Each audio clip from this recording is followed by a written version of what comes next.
Salut Fiona. Salut Jude. Ça va? Et toi? Tu es bien installé, c'est bon? Tranquille, on est Super, bien là. Cool. Je te remercie beaucoup d'avoir accepté mon invitation pour ce podcast. Je t'en prie. Justement, c'est dans le cadre du Podcaston. Donc, pour rappel, le Podcaston, c'est un événement international qui rassemble plus de 1500 podcasts à travers le monde cette semaine.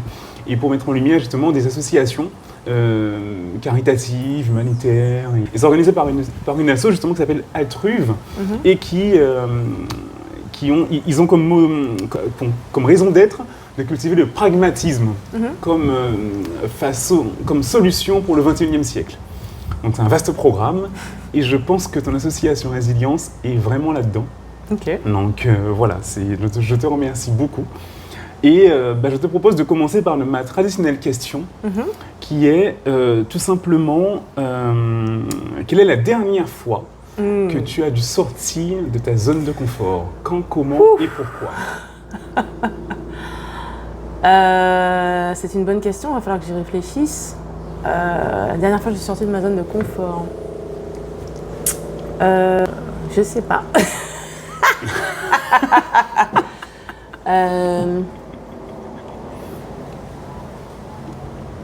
Je pense que ça va être coupé de toute façon. Non, ça ne sera pas coupé, ça sera tout est là. Ah ouais, donc on fait natural. La dernière fois que je suis sortie de ma zone de confort, mais je réfléchis, je sais pas, là tout de suite.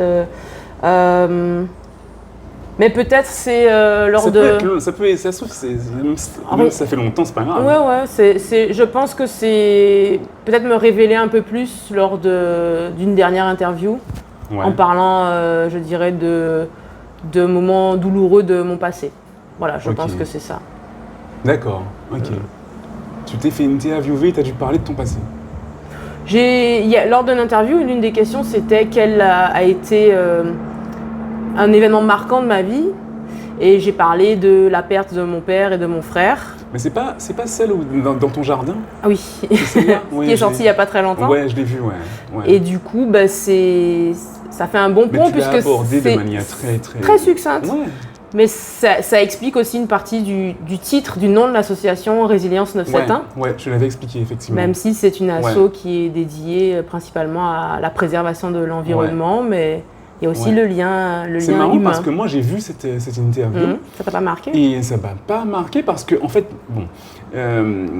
j'ai interviewé ton frère, Rémi, c'était mon deuxième invité du podcast, c'était en 2020.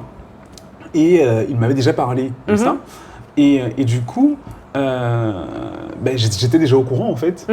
Et j'ai pas senti que tu avais pas tiqué en fait. Je sais même pas si la personne qui était interviewée a fait gaffe à ça. Tu vois, en tout cas, je sais pas, faudrait interviewer tes auditeurs.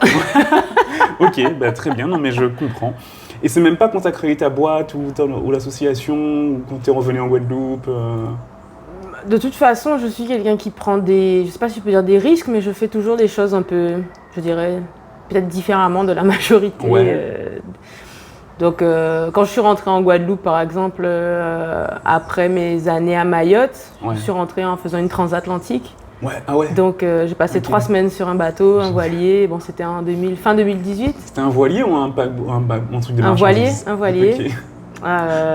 On reste. T'as pas vomi tes tripes, non? Juste le premier jour ou deuxième jour, tu vois, puis après ça allait. Okay. Mais on reste cohérent avec le fait d'avoir un mode de vie qui est avec une empreinte carbone la plus petite possible. Okay. Donc le voilier. C'est pour ça que tu as fait ça? C'était un peu en lien avec le slow travel, en lien avec découverte de soi, introspection, nature, voyage, enfin bon voilà quoi. Mais donc, qui ne produit pas beaucoup de carbone puisqu'on est poussé par le vent. Ouais, effectivement. Voilà. Donc en fait c'est naturel chez toi la sortie de la zone de confort en fait. Oui. Du coup, je vais te demander de te présenter, Fiona, s'il te plaît. Qui es-tu? Comment est-ce que tu parles de toi? Comment tu te présentes? Jeune Guadeloupéenne, Fiona Roche de Sainte-Anne. Jusqu'à quand on est jeune? Jusqu'à ce qu'on ne respire plus. Ben voilà, je suis sainte-Anaïs, j'ai grandi en Guadeloupe, j'ai eu la chance de grandir sur un archipel exceptionnel, beau, avec la nature un peu partout. Donc j'ai toujours été depuis mon enfance émerveillée par la nature. Ouais. Et du coup, ben, j'en ai fait un peu ma mission de vie, mon parcours de vie, en faisant des études en écologie, plus spécialement sur la préservation des milieux marins. Ouais. Et j'ai pas mal bougé à gauche à droite. Aux États-Unis, en Australie, en Indonésie, enfin bref. Et toujours avec l'idée de me former ailleurs et pouvoir revenir après chez moi pour transmettre tout ça. D'où la création de cette association, voilà, Résilience 971. Alors justement, qu'est-ce que c'est Résilience 971 ? Donc une association qui existe depuis 2019, donc là ça fait un peu plus de 5 ans. Aujourd'hui, on a à peu près une 50-60aine d'adhérents dans l'association, mais elle est partie de la famille, je dirais. On l'a créée avec mon frère et ma mère et moi.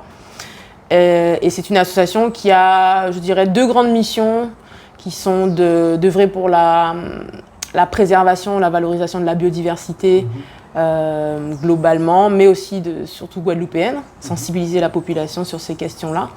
Et également d'accompagner la population vers un mode de vie qui est un peu plus respectueux du vivant, je dirais.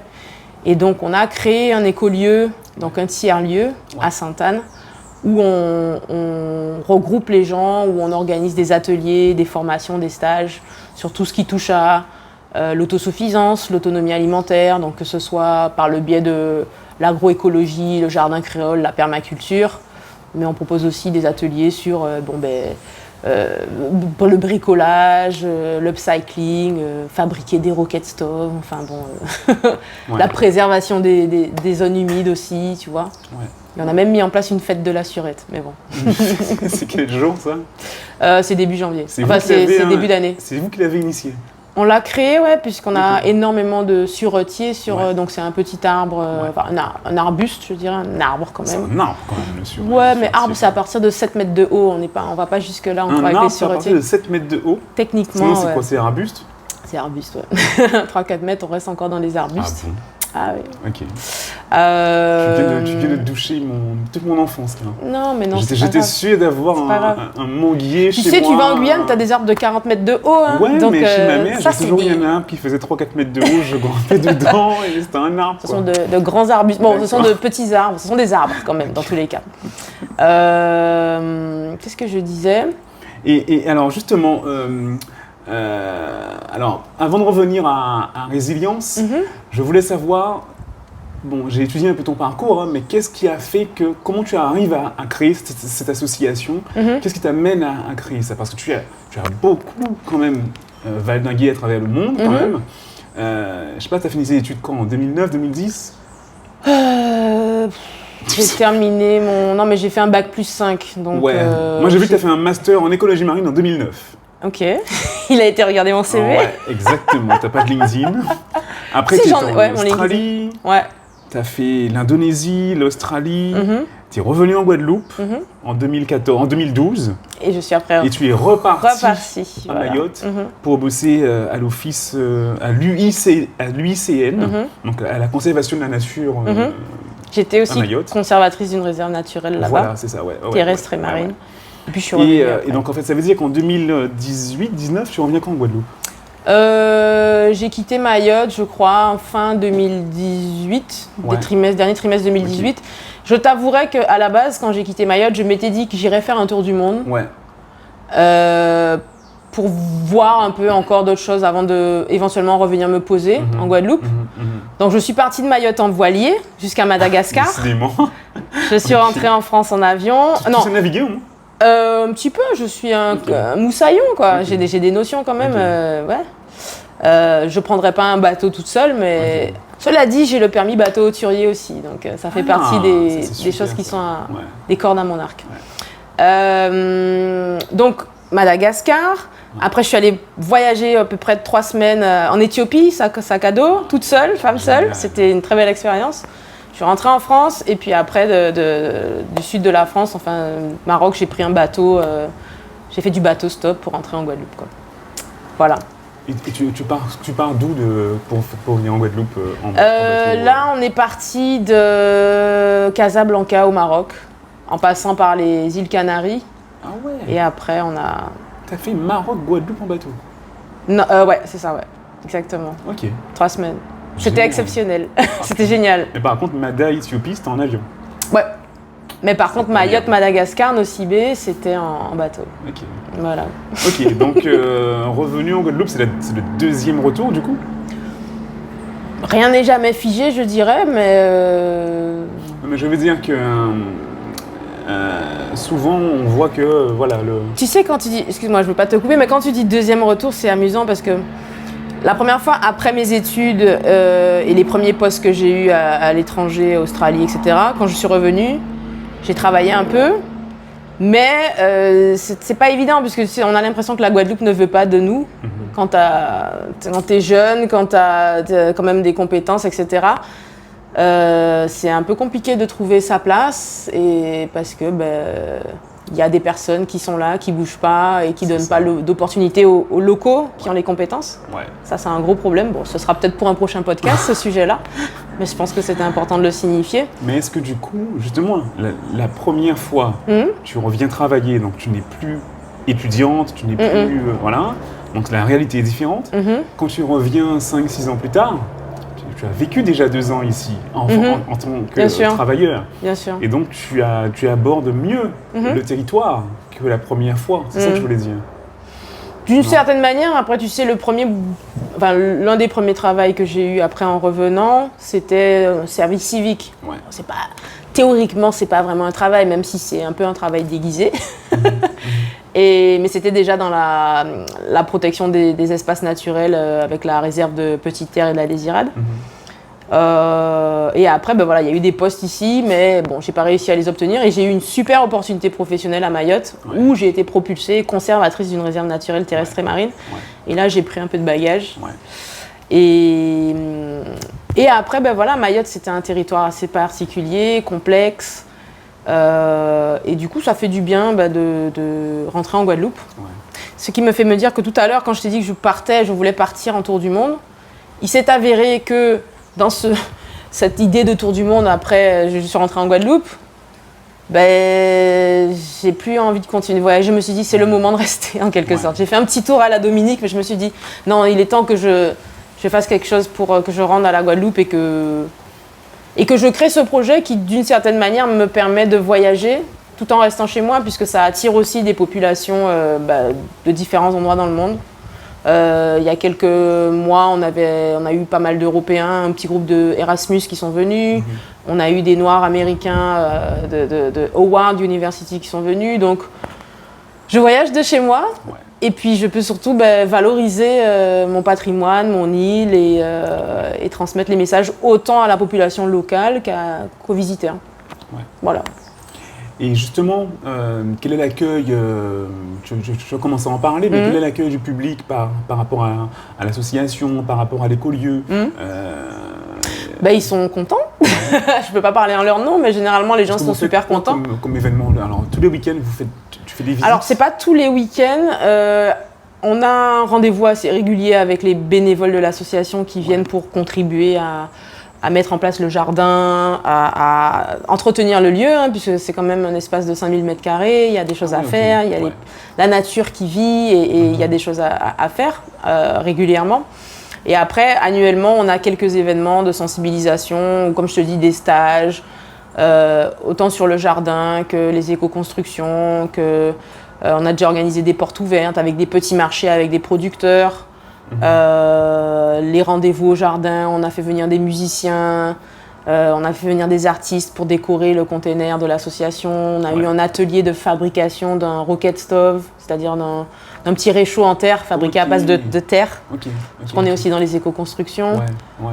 Donc c'est un lieu hybride, si je peux dire ça. Et qui fédère, qui rassemble des gens pour recréer le monde, repenser les relations, les modes de gouvernance. Pas que les solutions viennent d'en haut, mais que les solutions viennent d'en bas, des gens qui sont là, tu vois. Et justement, maintenant que tu m'as parlé de l'accueil du public, je voulais aborder l'accueil des pouvoirs publics. Ok. Parce que, si tu veux, je trouve ça génial, hein, moi, d'avoir ce genre d'initiative locale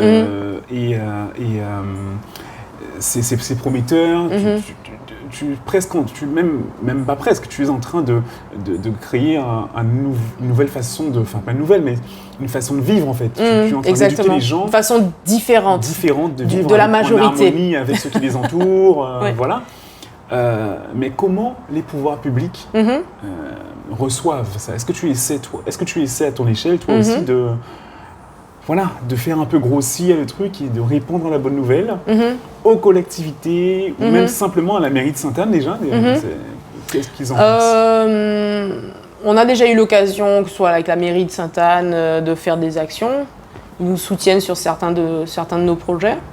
On a été lauréat aussi d'appel à projet, éco-projet pour ma Guadeloupe, porté par la région et leurs partenaires sur le territoire. Ouais. Donc ça fait partie des personnes qui nous ont soutenus. Mais c'est vrai que ce sont souvent pour des projets ponctuels. Et c'est vrai que le nerf de la guerre, ça reste les finances pour faire fonctionner. Parce qu'aujourd'hui, on fonctionne uniquement avec des bénévoles dans l'association. Ça fait 5 ans et on vise quand même à un peu plus d'organisation et de pouvoir employer, avoir des personnes qui sont là régulièrement parce que la tâche est quand même colossale et on le fait avec nos petits moyens. Mais on a beaucoup d'énergie, on en veut, on fait plein de choses, tu vois. Mais c'est vrai qu'avec un peu plus de soutien, on irait certainement plus loin, on ferait certainement plus de choses. Mais évidemment, l'objectif n'est pas de rester uniquement à l'échelle du quartier. L'objectif est de faire des émules à l'échelle de tout le territoire. Et je pense que certains pouvoirs publics commencent à entendre la volonté, les besoins des habitants de l'île de pouvoir consommer plus de produits qui viennent de chez nous. Puisque l'aberration, je ne sais pas si tu sais, c'est que 80% de la biodiversité française se trouve dans les territoires d'outre-mer. Ouais.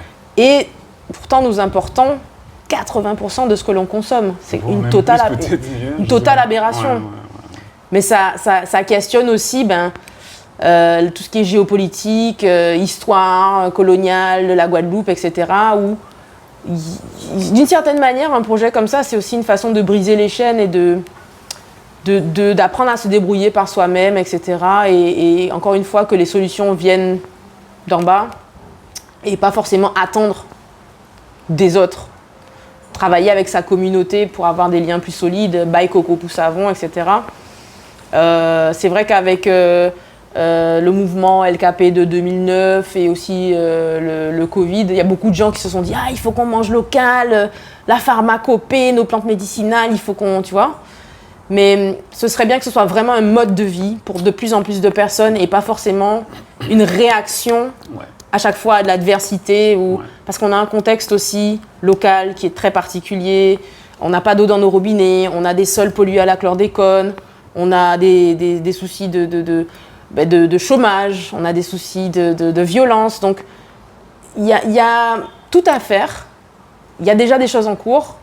C'est pas évident, mais je reste positive sur, comme je te dis, le fait de travailler avec un petit groupe et de faire un peu des émules. Et en Guadeloupe, il y a quand même pas mal d'associations qui font des choses, associations collectifs qui font des choses pour promouvoir vraiment le patrimoine, pour promouvoir le consommer local, développer notre économie et voilà, qu'on soit un peuple plus fort, un peuple résilient et voilà.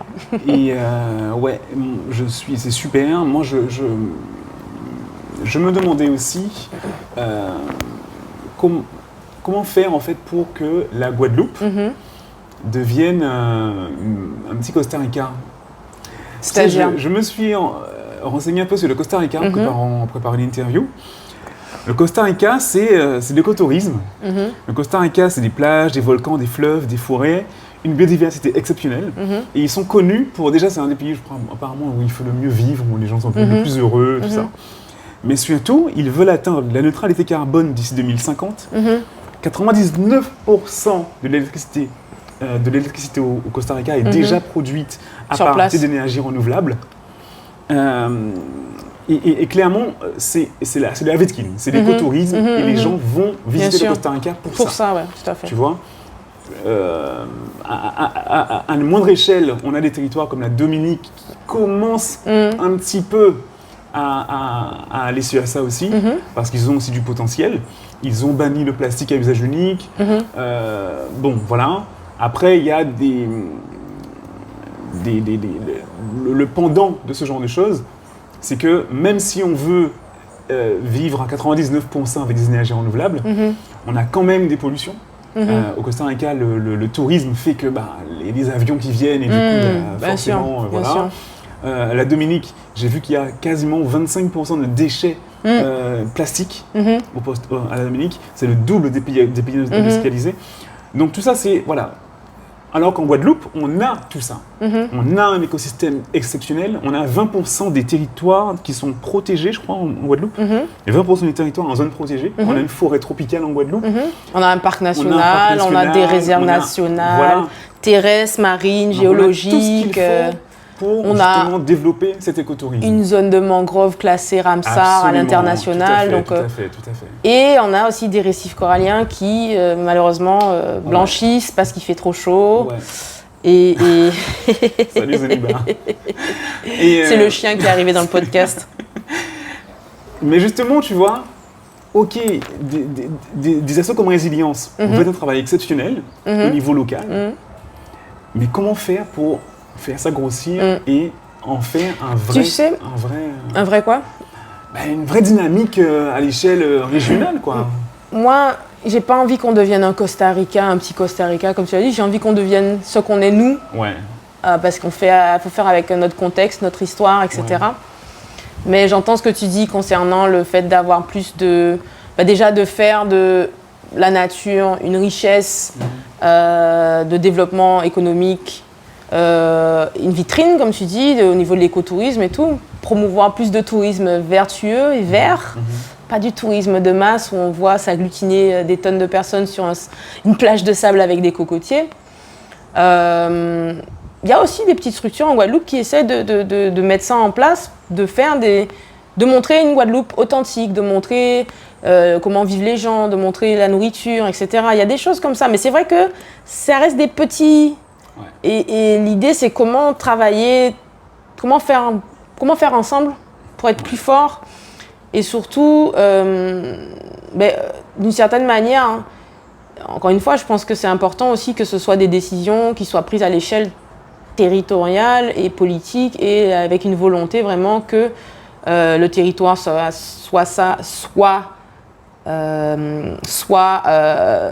moins moins 30%, moins 50% de déchets à 2050, enfin je sais plus exactement. On a la chance en plus. Oui, il y a des programmes. Il y a des programmes, mais bon, concrètement, comment ils sont mis en œuvre et on a la chance d'avoir un volcan aussi qui est l'énergie géothermique. Bon, comment ça fonctionne, qu'est-ce qu'on en fait? Je sais que ça a été racheté par je sais plus quelle nationalité. Donc, l'usine géothermique? Il me semble que ce n'est. Il me semble que c'est peut-être des Américains ou je ne sais plus exactement, tu vois. Mais on a encore une fois des richesses et je pense que c'est important d'en prendre conscience, de pouvoir, je dirais pas en tirer parti, mais de pouvoir à la fois développer quelque chose de constructif, de positif pour nous, qui nous apporte de la plus-value, de la richesse en plus et qui nous permettent d'en vivre. Et tout en permettant quand même de préserver ces richesses, parce que c'est ce qui nous permet, sur le long terme, de fonctionner, de vivre, d'être bien, de respirer, de pouvoir tous les dimanches ou tous les week-ends aller à la rivière, prendre un bain de mer. Enfin, on ne se rend pas compte de la chance qu'on a d'avoir toute cette diversité d'écosystèmes, d'habitats, d'espèces qu'on peut retrouver en Guadeloupe. Il faudrait qu'on ralentisse un peu sur tout ce qui est béton, il faudrait qu'on arrête de construire des villes, des centres commerciaux sur des zones humides qui ont un rôle très important pour la filtration de l'eau, pour tout ce qui est la filtration des polluants, la gestion du cycle de l'eau, c'est-à-dire qu'après on se plaint, tu vois, quand il pleut pendant 1 heure ou 2 heures sur certaines zones de la Guadeloupe que je ne vais pas citer, mais on les sait, qu'il y a des inondations, tu vois. À un moment donné... Alors qu'on sait que c'est causé par simplement, ils n'ont pas nettoyé Ils n'ont pas nettoyé les caniveaux, mais le fait d'avoir du béton, on imperméabilise les sols. Alors que la nature d'un sol qui a un bonne santé, qui fonctionne bien, c'est d'absorber petit à petit cette eau, tu vois. Si on rend les surfaces dures, l'eau va glisser, l'eau va avoir beaucoup de puissance. Et regarde ce qui se passe quand il y a les cyclones, tempête Fiona, etc. Ben, malheureusement, il y a des dommages collatéraux, on perd des vies et on perd des habitations. Donc, pour moi, c'est essentiel aussi qu'on réfléchisse à comment on aménage le territoire en fonction de ces contraintes-là, en fonction des risques naturels. On en a plein, on a des volcans, on a des tremblements de terre. On ne prend pas suffisamment, à mon sens, en compte ces problématiques-là dans la façon dont on construit.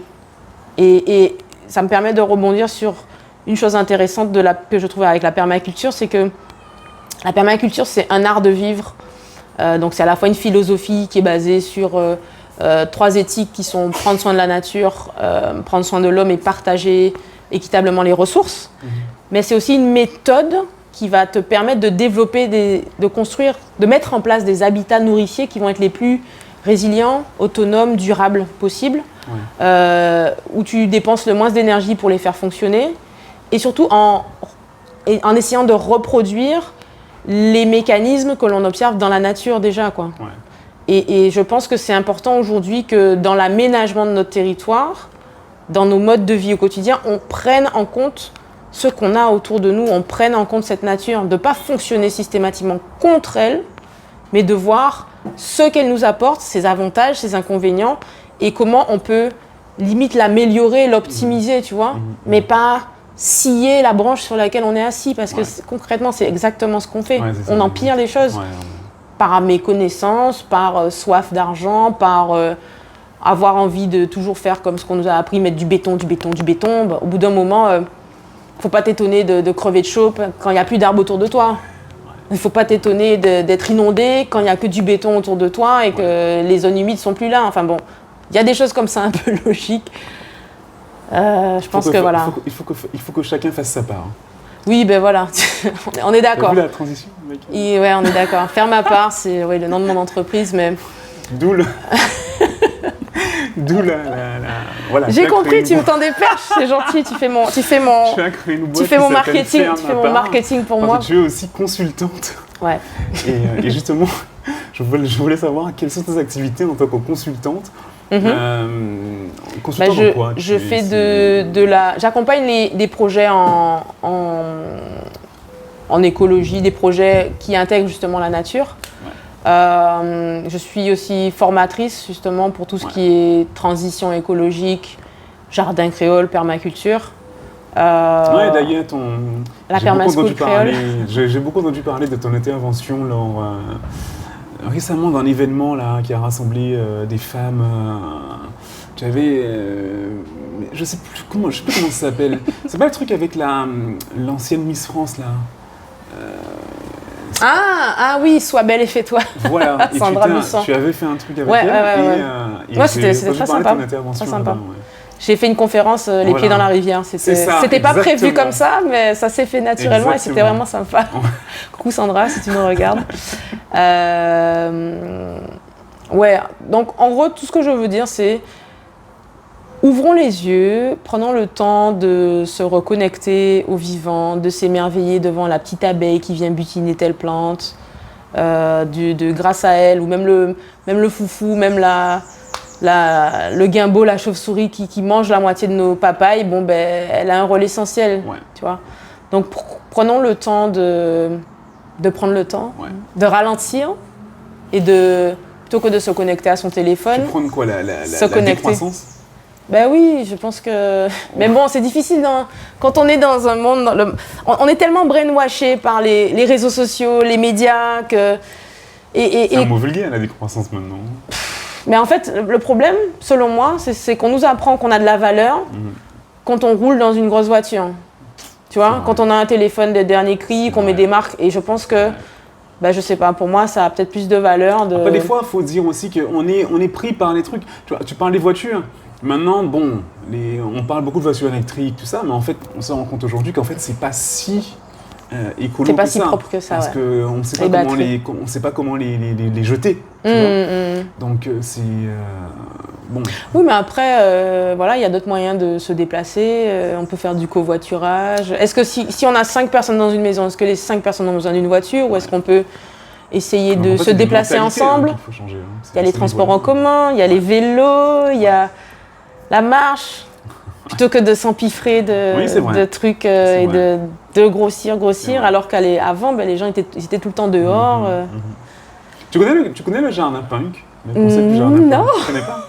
C'est quoi ce truc? C'est quoi ça? En fait, c'est une copine qui m'a parlé de ça. Quand je préparais l'interview, pareil.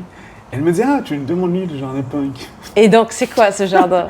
Le jardin punk, pour moi, c'est comme un jardin créole, sauf que c'est pas aux Antilles, c'est simplement ça. En fait, il y a un mec sur YouTube que j'ai vu ça, qui a un terrain, un peu comme toi, et qui laisse en fait la nature évoluer. C'est un peu l'anarchie en fait. Et il n'arrose même pas. Hein. Il va quand même planter 2-3 trucs vite fait, mais il va pas s'entretenir. Donc il va laisser la nature faire. Les mauvaises herbes, tout ça. Et il va juste s'assurer que, on va dire, les allées soient entretenues, qu'on puisse passer, voilà, pour ne pas qu'il y ait une trop grosse forêt, trop dense, tu vois. Mais il va laisser faire. Mais tu sais déjà, tu viens de dire les mauvaises herbes. C'est déjà un abus de langage. Ouais. Parce que mauvaise pour qui? Ouais, c'est ça. Enfin, ça dépend, effectivement. Le sol, c'est une banque de graines. Tu as certaines plantes qui vont pousser spontanément parce qu'il y a des conditions spécifiques ou particulières dans le sol. Ça nous donne aussi des informations sur qu'est-ce qui se passe, tu vois. Beaucoup de nos mauvaises herbes, on va dire adventices, du coup, c'est le terme un peu plus neutre, sont aussi des plantes avec des vertus médicinales exceptionnelles. En Guadeloupe, on en connaît 625. Imagine si pour chaque plante, on avait une entreprise qui faisait de la cosmétique, qui faisait de l'alimentaire, qui faisait du... Tu vois, en fait, c'est ça fait partie aussi de la richesse dont je parlais, tu vois, au début. Après, sur le jardin punk où il y a peu d'action de l'homme, oui, effectivement, il y a beaucoup de ce que j'entends, de ce que tu dis, de liens avec le jardin créole qui, au final, est d'une certaine manière un fouillis organisé, mais où ce qu'on va privilégier, c'est la diversité des plantes pour qu'il y ait beaucoup d'interactions. Et tu as certaines plantes qui vont avoir... des rôles bénéfiques, par exemple les pois qui vont apporter beaucoup d'azote dans le sol et donc c'est un engrais naturel. Tu vas avoir certaines plantes médicinales aromatiques avec des odeurs fortes qui vont repousser des ravageurs, des plantes à fleurs qui vont attirer des pollinisateurs. Donc en fait l'idée dans ton jardin, pour qu'ils soient en bonne santé, au final c'est plutôt que de le tondre la pelouse et d'aller faire un boucan à côté, ou alors de mettre ça à la déchetterie, c'est de réutiliser cette matière organique. Comme un peu la forêt qui recycle ses feuilles, les arbres, etc. Réutiliser cette matière-là pour protéger et préserver le sol, d'une part, et avoir vraiment, comme je disais, une grande diversité de choses plantées pour qu'il y ait vraiment des interrelations et que ton jardin arrive à une forme d'équilibre où tout le monde mange quelqu'un d'autre, d'une certaine manière. Ton jardin, tu vas en faire en fait un habitat pour ce qu'on appelle les auxiliaires de culture, donc ils vont aller manger peut-être ceux qu'on appelle les ravageurs qui nous enquiquinent. Voilà, un jardin en bonne santé, c'est un jardin où il y a le gîte et le couvert pour un peu tout le monde, pour que tout le monde fasse un peu, créer des relations pour qu'il y ait une chaîne alimentaire qui soit bien fonctionnelle, alors que quand tu plantes une seule espèce, quand tu fais de la monoculture par exemple, que je ne citerai pas, les grosses monocultures d'ici, elles ont besoin de beaucoup d'énergie pour fonctionner, elles ont besoin de beaucoup d'engrais, elles ont besoin de beaucoup d'intrants, ça veut dire quand on fait venir des choses de l'extérieur, donc ça peut être des produits phytochimiques, donc des pesticides, et au final, qu'est-ce qui se passe? On épuise nos sols, il n'y a plus de vie dans nos sols, il n'y a plus de bactéries, il n'y a plus de mille-pattes, il n'y a plus de vers de terre, de champignons, alors que tout ça... L'araignée. Oui, les araignées, elles ne vivent pas forcément dans le sol, mais tout ce qui, au final, contribue à faire fonctionner le sol et apporter de la fertilité dans ton jardin. Bon. Qu'est-ce que t'en penses, Jude? Tu m'as dit tout à l'heure, off-cam, que moi, la nature et toi, ça faisait 4. De plus en plus. Je suis entouré de personnes qui essaient de m'éduquer sur ces sujets-là, tu vois. D'ailleurs, voilà, hein, on est chez Jean-Luc et Alex. Et voilà. J'adore leur jardin, d'ailleurs. Voilà. Ils ont comme ambition de faire que le jardin s'entretienne tout seul, tu vois. C'est génial. Mais en fait, tu vois, un jardin où tu as bien pensé, où tu as juste mis des petits coups de pouce. Moi, j'essaie de ne pas tuer mes plantes, déjà. Ouais. Mais tes plantes, elles vivent dans quelles conditions, quoi, elles sont dans des pots, sur la terrasse. Les pots, ça va être compliqué. Ça demande plus d'entretien, les pots, au final, de suivi, d'amour, d'eau. C'est vrai. Je donne de l'amour pourtant. J'espère. Je ne parle pas encore. J'espère. Je vais la parler, peut-être, ça va être vrai. Bon, alors. J'en profite pour te dire, d'ailleurs, est-ce que tu savais que, ne serait-ce que le fait de marcher pieds nus dans ton jardin ou mettre les mains dans la terre, c'est bon pour ta santé, dedans, il y a des bactéries qui te permettent de créer des hormones de détente, de bonheur, dans la dopamine, sérotonine et tout ça, grâce à des bactéries dans le sol. C'est exceptionnel. Tous les matins, là, tu te vois tes pieds nus, là, tu peux aller marcher si tu as un petit bout de jardin chez toi. Je sais pas, est-ce que tu as la chance d'avoir un petit bout? Non, pas chez moi malheureusement, mais chez ma mère. Voilà. Essaye de marcher pieds nus un peu, tu vas voir, ça va. Mais je marche tout le temps pieds nus, mais souvent sur du carrelage et dessus. Okay. Oui, je suis quand même un peu plus branché à la nature depuis que je suis en Guadeloupe. Mais j'y travaille, tu vois. C'est en progrès. Tant mieux. Voilà, c'est cool. Tu n'es pas perdu. Tu n'es pas perdu. On arrive un peu à la fin du podcast, là. Okay. J'ai une petite interview hors zone pour terminer, assez classique que je fais tout le temps. Donc j'ai 4 questions à te poser. Tu es plutôt voyage organisé ou voyage solo? Solo. Voyage solo, ouais, effectivement. Solo, parce que tu fais ce que tu veux, comme tu veux, et tu prends le temps que tu veux. Ouais. Tu rencontres des gens aussi? Oui, alors mine de rien, quand tu es tout seul, je pense qu'il y a le champ des possibles qui s'ouvre. En tout cas, moi, je suis en temps normal, je suis quelqu'un d'assez ouverte. Et c'est vrai qu'on a souvent la crainte de se dire « Ah, mais je vais m'ennuyer » ou « Je vais être tout seul, je sais pas, je connais pas la langue ». Mais parfois, il faut oser, sortir de sa zone de confort éventuellement. Et on fait d'incroyables rencontres quand on est un peu plus ouvert, je dirais. Ouais, clairement.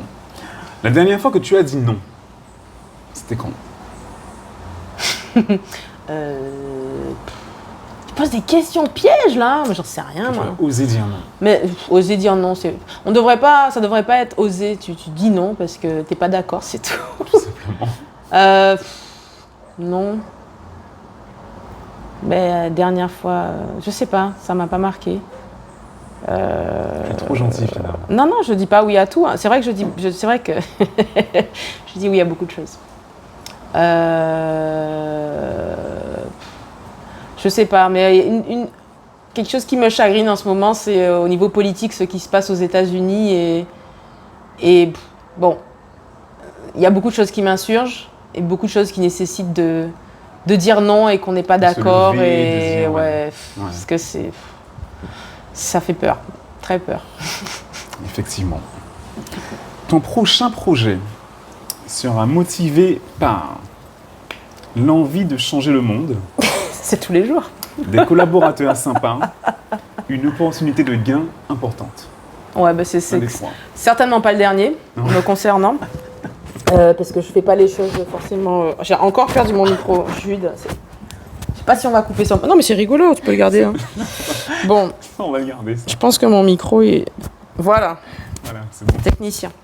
Alors, oui, donc je disais, ce sera certainement pas le dernier, puisque les actions qui me motivent ne sont pas forcément directement liées aux gains pécuniaires qui en découlent.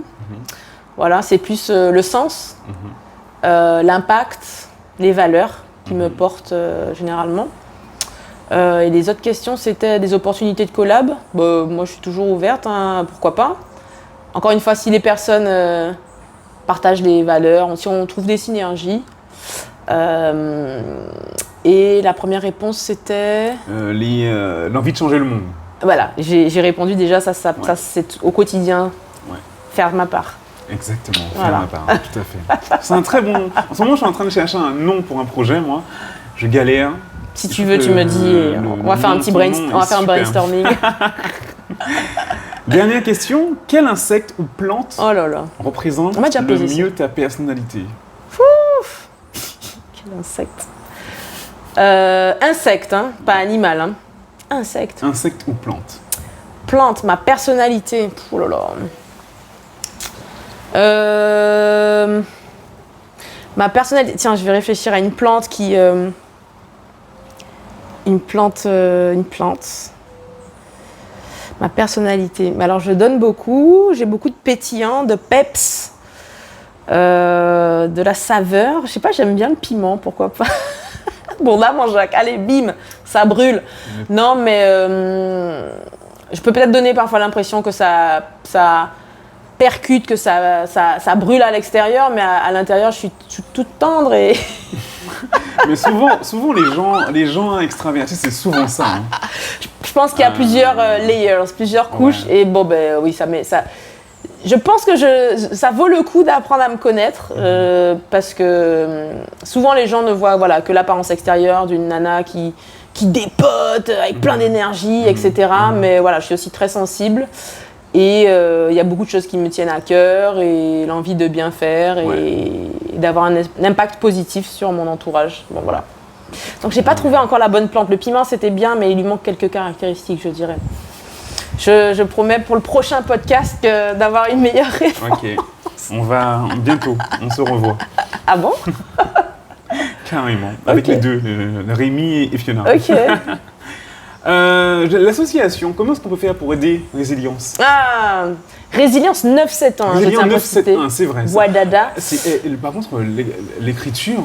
Alors voilà. Tout le temps, parlons-en. Comment ça s'écrit encore? Résilience s'écrit en créole. Ça te permet de réviser l'orthographe du créole. Le créole, tu ne prononces. Toutes les lettres se prononcent. Où mettre le Z? Le Z, c'est res, donc résilience. Ok.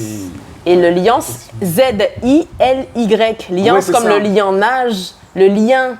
Les gens mettent le i, le machin. T'as pas pensé SEO, toi, hein, quand tu l'as créé? Non, j'ai pas fait SEO quand j'ai réfléchi au nom de l'association. J'ai fait vraiment un nom qui me semblait une évidence par rapport à mon parcours de vie et là où je voulais emmener l'association.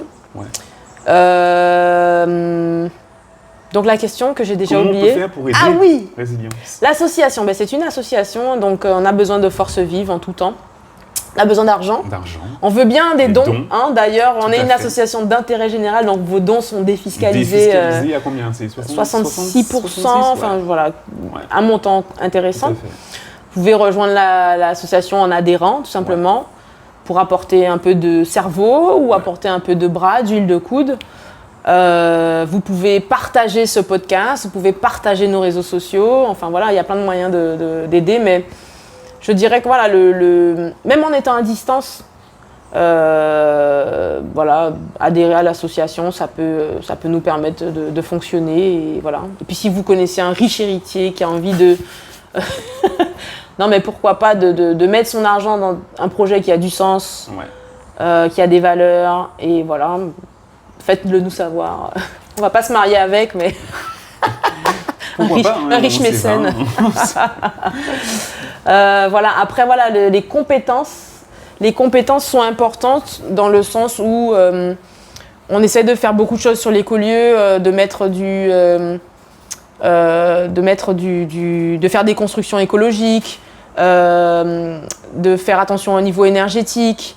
Donc, des gens qui ont des compétences spécifiques aussi sur ces domaines, plomberie, énergie durable, solaire, éolien, rocket stove, éco-construction, construction en terre, tout ça, évidemment, ça nous intéresse. Et faire aussi du lianage, du partager avec d'autres associations locales ou d'autres écolieux ailleurs, dans la Caraïbe ou plus loin, pour monter en compétences et fonctionner, quoi. Ouais, génial. Voilà. Ok, le message est passé. Et si les pouvoirs publics veulent nous financer pour qu'on embauche des gens, pourquoi pas? Mais bon. Ce serait super. Comme tu posais la question. Mais ce serait super s'il y avait un plus grand élan et une vraie dynamique autour de ça, ce serait génial. Oui, clairement. Mais on lâche pas. Ouais. Le mot de la fin? Ben non. La mais fin si tu en as IN un. ou FAIM? Puisque c'est un peu l'heure d'aller déjeuner aussi quand même. Moi, j'ai pas il est encore 13 faim. heures, Il est même 14 plus tard, heures. presque 14 heures. Donc, Ok. en tout cas, merci beaucoup, Ben, Fiona. je t'en prie. Longue vie à Résilience. 9-7. 971. Résilience 971. N'hésitez C'est- pas à nous suivre sur les réseaux sociaux. Ouais. On est sur les réseaux sociaux habituels Ouais, qu'on il y va a pas un- citer, mais voilà, vous les connaissez il y a un déjà. site web aussi. Il y a un site internet Ouais. qui n'est pas suffisamment mis à jour. Si vous avez Bah, des compétences écoute, tu sais aussi quoi, en... J'ai trouvé que le site de Fait à ma part était plus à jour Ah. que celui de Résilience Eh ouais, 971. mais c'est moi qui gère les deux, donc Ouais. j'essaie de faire ma part aussi pour entre l'asso et l'entreprise. Faut partitionner son temps, c'est pas tout le temps évident. Ouais. En tout cas, j'espère qu'en tout cas le podcaston va bien mettre en lumière l'association également. Merci pour l'opportunité en tout cas. Et puis moi, je vais essayer de le mettre en ligne le plus rapidement possible pour être justement dans les délais. Ça marche. Et puis on va communiquer. Puis merci à ceux qui nous ont accueillis dans ce cadre sympathique. Merci à Jean-Luc et Alex. Et notre assistante C'est cool. technique. Et notre assistante technique, Mélie. Hors caméra. Absolument. Elle a été citée. Merci au chien aussi Merci à Zeniba. qui est passé dans le podcast. À très bientôt. À bientôt Jude, merci pour tout. Bye bye. Bye bye.